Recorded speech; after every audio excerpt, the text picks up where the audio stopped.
Hey, what's up everyone? This is Silver Slayer. Thank you for tuning into this video. Why should you stack at least 100 ounces of silver? This is probably the most important number as a beginner that you want to accomplish, a goal to set. 100 ounces of silver is a great starting point to build a foundation, accumulating as much silver for as cheap as possible. This video is going to be going over why you should stack 100 ounces and what type of silver should be in that 100 ounces. Make sure to smash that like button, subscribe if you're new because I do post daily videos. But with that said, let's jump into it.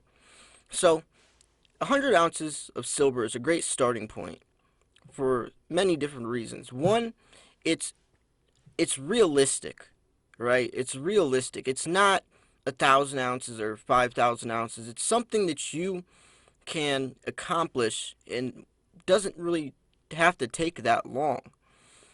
See, a lot of people overspend when they start stacking silver. Overspending is extremely easy to do since it's addicting, right? Silver is so addicting, especially in the beginning, and you want to buy, but sometimes it is better to pump the brakes. There of course there's going to be people that have different financial situations than you, whether they're better for worse. But I really recommend staying within your realm. Be realistic. You don't want to become one of the stackers that overspends without budgeting and then has to sell a lot of their stack within a few months or a few years. Because one, you're usually going to sell at a loss, and two, it's unnecessarily, it's so avoidable. And this entails saving fiat currency before you start investing into precious metals. I highly recommend saving fiat currency before you invest into precious metals. This will allow you to at least have a backbone, have some financial stability before you start investing. So if an emergency comes up, like your car breaks down, a medical emergency, rent is due, maybe you get laid off of your job and you have to pay rent. A lot of people do the 24 number, where if you can support your bills for 2 years or maybe at least a year, that's good enough to have saved up before you can really start investing. Because you definitely don't want to, you want to invest only as much as you're willing to lose, because you can lose it. Now, silver is a little different of a situation because silver itself is valuable, so we do have benefits on that side. There's definitely more pros than cons, but just think about it. You definitely want to have a safety net. So now we can talk about, we talked about, why 100 is a good number, right? It's easily attainable. It won't take too long. It's a realistic goal, and it's a good number as well. It's 100 ounces of silver is a lot of silver. So now, what type of silver? Now, a lot of us would say, okay, obviously this is bullion, right? Bullion is cheap silver. It's lowering your dollar per cost average, silver that's around spot price. But what if I took it a step further and said, you know, what type of bullion? Because there is different types of bullion. American Eagles are different than constitutional silver, or maybe poured bars, or maybe, whatever the case is, generic rounds. That's all bullion, but it's different types. So some people might want to go the poured bar route, or just, cast bar route. It's a great way. You can buy in bulk. You can buy like a kilo bar, and that's you only need a couple of those to add up to 100 ounces. Or you can even buy the 1 ounce bars.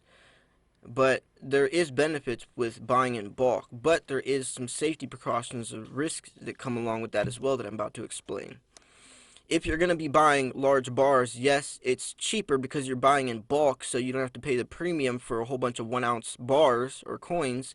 You can buy one bar, whatever, 20 ounce bar, whatever, and that's only paying for one premium, so it is cheaper than buying 20 ounces of individual coins. But when you go to sell it, it's not going to be as easy to sell, because that means you have to sell to someone who at least has enough money to buy 20 ounces or however many ounces or how many kilos the bar is. Where if it's broken down into individual 1 ounce bars, it's much easier to sell because more people can afford 1 ounce of silver opposed to 20 ounces or a kilo. So something to think about. Now, when it comes to American Eagles, these are the most recognizable. They're government-backed coins. It's probably the smartest route to go, along with generics or constitutional silver. American Eagles are perfect because they're close to spot price. They have, they're beautiful coins. It's a piece of American history, and it's bullion. That's probably a lot of people just buy a tube of 20 coins, buy a tube full of American Eagles, buy one of those every single month, and within a couple months, you're gonna have your 100 ounces, and that's a great way to stack. That's a great starting point. You can fill a monster box. Monster box. I can't remember exactly how many tubes a monster box holds, but it's probably around 6 or 7.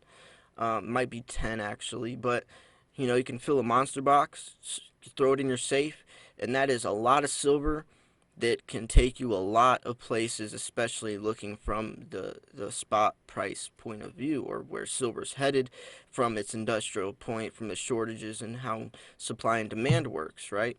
So constitutional silver is also very beneficial because it's a piece of American history. They don't make it anymore, so it can grow in numismatic value, but it's also a perfect way to stack fractional silver. See, just how I was talking about the kilo bars or the 20 ounce bars, we can take it a step further and saying, what if you're trading or bartering and someone you're bartering with doesn't have something that's worth a full ounce? You're not going to take a chainsaw to your coin. So fractional silver can come into play and be extremely beneficial for those reasons. See, and like Morgan silver dollars, for example, those don't really, they're growing. That's not seen as a bullion coin anymore. It once was. It was like an American Eagle, but now Morgans are more of a numismatic coin where they're starting to gain higher and higher premiums because they stopped making them in 1921.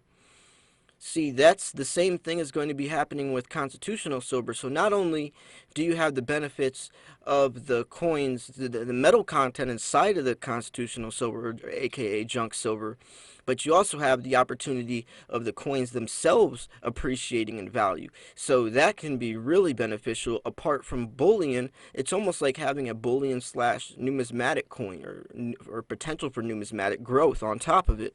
So that's another really if you like opportunity, or if you like to be, have potential, then that's definitely a way to go. See, what you don't want to be stacking is coins like pandas, kookaburras, koalas, the Queen's Beast series in your first 100 ounces. Those coins, they're semi-bullion coins, they're semi-numismatic, but right now I definitely think you should focus on just building as much silver for as cheap as possible, because let's get it straight. These pandas they have some hefty premiums. The kookaburras have hefty premiums. Some of these coins, you're paying 20, 30, 40, $50 premiums when you could just buy extra silver with that money. And there's a lot of people that strictly only stack bullion for this reason. They're like, well, I could buy more silver. Why would I pay $40 for 1 ounce when I can get 2 ounces or 3 ounces for $40? That doesn't make sense. Silver is silver anyways, and that's the perspective that a lot of people have, but some people don't know about that. And so in the beginning, some people need to be told that, and it can definitely help a lot of people as well. So just to recap a little bit, 100 ounces is a great starting point. It's easily attainable. It's still a lot of silver. I definitely recommend going with bullion, your American Eagles, your generic silver, your slabbed bars, or whatever. You're not slabbed coins, but your poured bars, cast bars.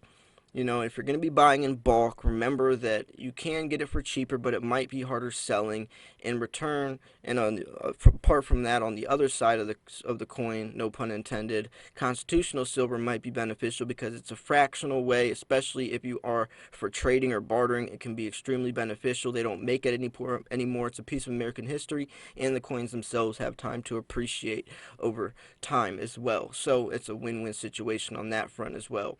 I'm curious what your first 100 ounces of silver is. Is it similar to this, or did you diversify into some higher premium stuff? What's your strategy? What are your goals looking like, and how many ounces of silver do you have? I'm curious. So thank you so much for tuning in. Smash that like button if you did enjoy this video. This was Silver Slayer. I will see you guys soon. Peace.